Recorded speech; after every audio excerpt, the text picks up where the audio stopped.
Okay, so I want to uh, work with another tool that's relatively new in Illustrator, which is the Shaper tool, which allows you to carve shapes out of pre-existing shapes by overlapping them and then selecting elements from them to create new shapes. And so there's always been ways to do this, but it was done through a menu like the Pathfinder, which I will have a tutorial on in do a separate tutorial on the Pathfinder.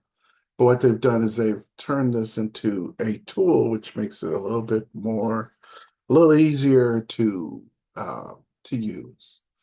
So the idea with this is that with the shape builder tool, I can create new shapes by cutting shapes out of shapes or joining shapes. So for instance, we want to create this shape over here. So I'm going to grab my selection tool, trap select this shape.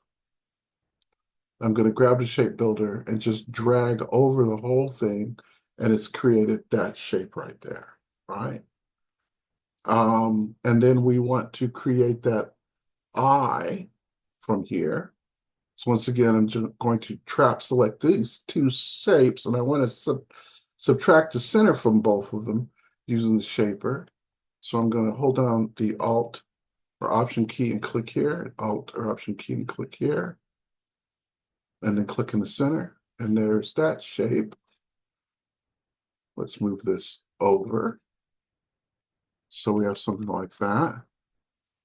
And then we want to create this moon shape here. Once again, select the two shapes, grab the shape builder, and we're going to subtract these shapes from that shape.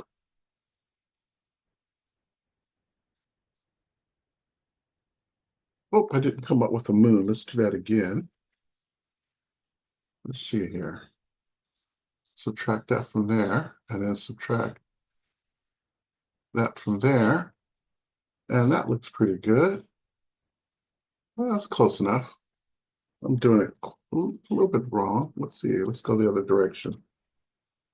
So boom, boom, boom. There we go. And then oops. Then we'll select that, put that in here.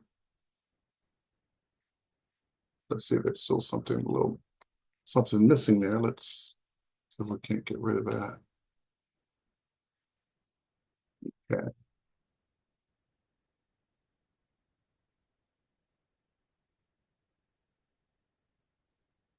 Somehow I ended up with a little extra something there.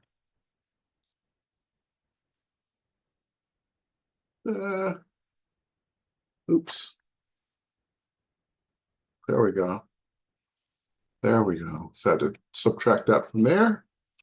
Now select all this, put that in the center, and then this shape just kind of sits over. And now this shape's obviously been put in the back. If you go to Object and choose Arrange, you'll see that this shape has been Object Arranged, put to back, send it back, so it's already in the back.